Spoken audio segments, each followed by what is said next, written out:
Mes amis, laissez-moi recentrer le débat. Voici 12 apôtres. Il y avait 12 apôtres, ça veut dire que ceux qui étaient vraiment proches de Jésus, il y avait beaucoup d'autres personnes qui le suivaient, mais ces 12 apôtres, c'était des personnes qui marchaient avec lui, c'était des personnes à qui il impactait son pouvoir pour aller aussi faire ce que lui faisait.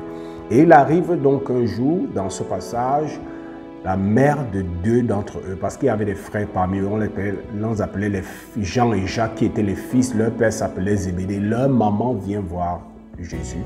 Et leur maman vient faire une demande spéciale à Jésus. C'est qu'elle dit, Jésus, quand tu vas établir ton royaume, comme tu le dis dans tes évangiles et dans ton message, je veux que mes deux fils soient assis, l'un à ta droite et l'autre à ta gauche, quand tu établiras ton règne. Et on s'attendrait à ce que Jésus soit offusqué par la demande, mais Jésus n'est pas offusqué par la demande. Et c'est là la première leçon que je veux que nous tirions de cette conversation. La première leçon, c'est que le désir de grandeur est légitime. Et c'est pourquoi, quand vous voyez Jésus répond à cette femme, Jésus ne lui dit pas pourquoi tu demandes une si grande chose. Pourquoi tu as, comme on dit au quartier, pourquoi tu as le gros cœur. Jésus n'a pas condamné sa demande. Jésus ne l'a pas réprimandée parce qu'elle voulait quelque chose de grand pour ses enfants. Jésus ne l'a pas réprimandée parce qu'elle ciblait un siège élevé pour pouvoir voir ses fils assis à la droite et à la gauche de Jésus. Jésus n'a jamais condamné ça. Et ça, c'est la première leçon parce que beaucoup de personnes n'arrivent pas à réaliser leurs rêves et beaucoup de personnes n'arrivent pas à atteindre et réaliser la vie de succès à laquelle elles sont appelées simplement parce qu'elles ont en elles ce combat qui veut que lorsque je veux accéder à quelque chose de grand, je ne suis plus pur, je ne suis plus saint.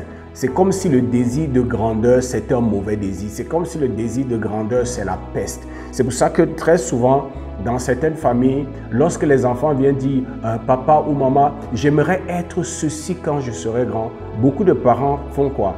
Il est grand. Ne dis pas ça. Tu as le gros cœur, tu as les longs yeux, tu es trop ambitieux.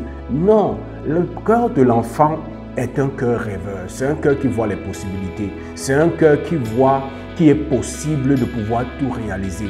Et très souvent, notre entourage a réussi consciemment ou inconsciemment à tuer ce rêve, ce désir de grandeur, cette aspiration à être grand dans un domaine particulier.